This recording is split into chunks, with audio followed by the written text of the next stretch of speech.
Le chef de l'État, son Excellence Alassane Ouattara, a regagné Abidjan en début de soirée ce jeudi 10 août 2023 en provenance d'Abuja où il a pris part à la deuxième réunion extraordinaire des chefs d'État et de gouvernement de la Communauté économique des États de l'Afrique de l'Ouest, la CEDEAO, sur la situation au Niger.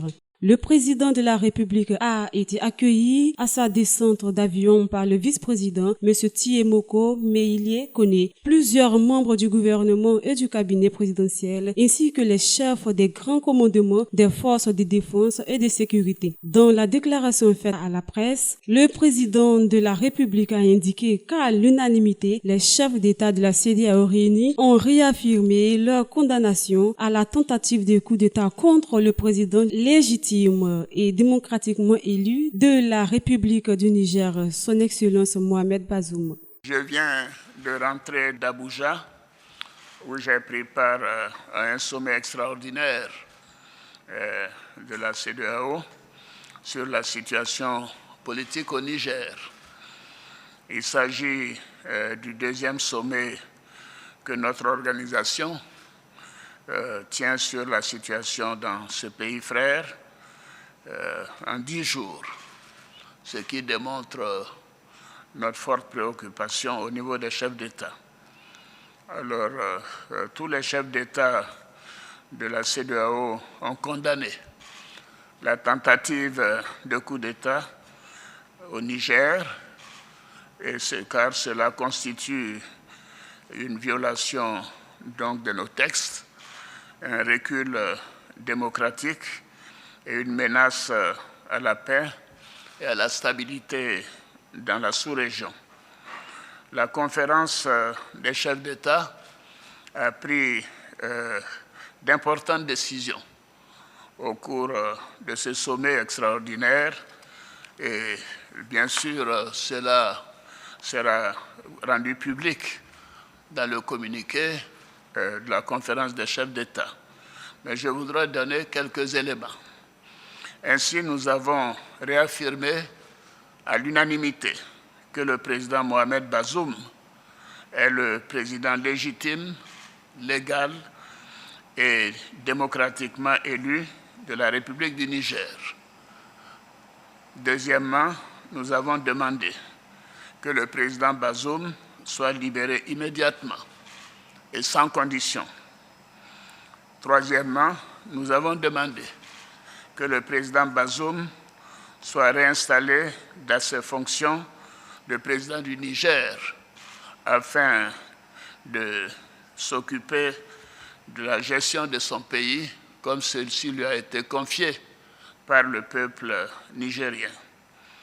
Les chefs d'État de la CEDEAO, bien sûr, une fois que ces conditions seront remplies, les chefs d'État de la CEDEAO demanderont au président Bazoum de faire preuve de clémence en vue du renforcement de la réconciliation et de la démocratie. Nous avons réaffirmé aussi que les putschistes seront tenus pour responsables pour tout ce qui pourrait arriver au président Bazoum, à son épouse, aux membres de sa famille et à toutes les personnes détenues avec lui. Les putschistes sont tenus totalement responsables des sanctions imposées au Niger. C'est un point qui a été relevé par tous les chefs d'État.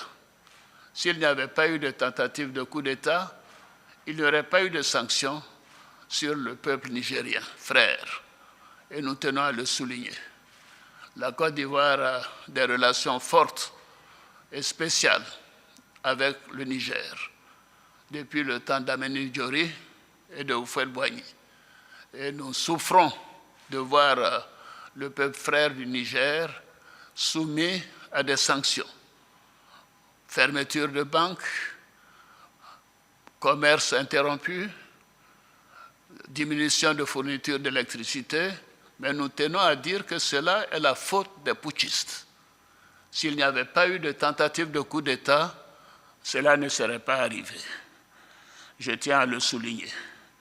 Alors donc, je demande personnellement, et les chefs d'État l'ont dit, nous demandons aux putschistes de mettre fin à la souffrance des Nigériens. Ça fait plus d'une semaine que ce peuple n'a pas d'électricité dans la plupart des régions. La nourriture commence par manquer.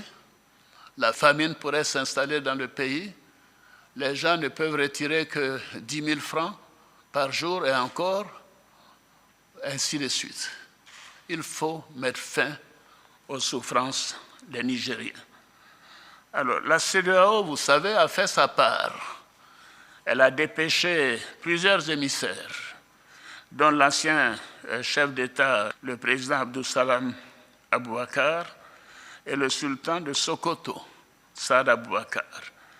Mais ils n'ont pas été reçus par le chef de la junte et les putschistes. Cela est contraire à nos traditions africaines et constitue un manque de respect pour ces hautes personnalités, pour le Nigeria et pour toute la CEDEAO. Ce n'est pas acceptable. La CEDEAO, en fonction de toutes les informations que nous avons obtenues, le constat de manque de volonté de la part des putschistes de rendre le pouvoir au président démocratiquement élu, la CEDEAO, les chefs d'État ont décidé d'activer la force en attente et de déployer cette force pour rétablir l'ordre constitutionnel au Niger. Il nous a été présenté le concept d'opération et le plan d'opération du comité des chefs d'état-major de la CEDEAO. Et ce plan a été validé. Et maintenant, il doit rentrer en fonction.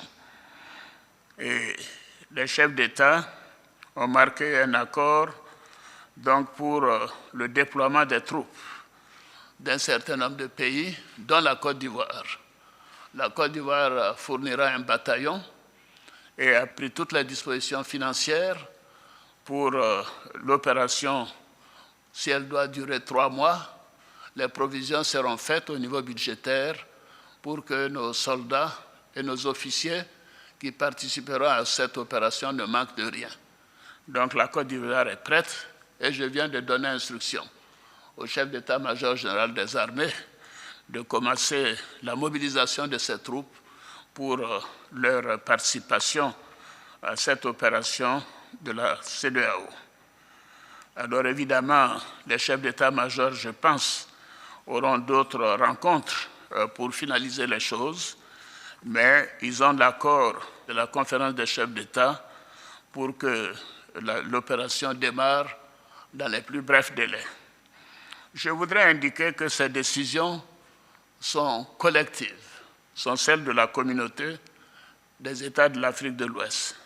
Ce ne sont pas des décisions qu'il faut attribuer à un État, que ce soit le Nigeria ou la Côte d'Ivoire ou le Bénin. Ces 3 pays déjà ont indiqué leur capacité de participer à cette opération. D'autres pays le feront bientôt. Donc la conférence des chefs d'État tient à le faire savoir que c'est une opération de la CEDEAO. Ce n'est pas une opération des Nigérians contre les Nigériens ou des Béninois contre les Nigériens, puisque ces 2 pays sont des pays voisins du Niger. Bien évidemment, ce n'est pas une opération ivoirienne contre nos frères nigériens. Mais nous sommes déterminés à réinstaller le président Bazoum dans ses fonctions de président démocratiquement élu de la République du Niger. Nous appliquons ainsi les textes et les protocoles de notre communauté. Alors, notre objectif, comme vous le constatez, est la paix et la stabilité dans notre sous-région, et surtout le bien-être de nos populations et le développement de nos pays. Depuis que des putschs sont arrivés dans la sous-région, on peut constater qu'aucun des pays où il y a eu un putsch n'a amélioré sa situation économique ou sa situation sécuritaire. Donc les coups d'État ne sont pas la solution et nous tenons à le faire savoir. C'est ce qui explique la gravité de cette situation et la volonté des chefs d'État que nous sommes à faire en sorte que cela cesse.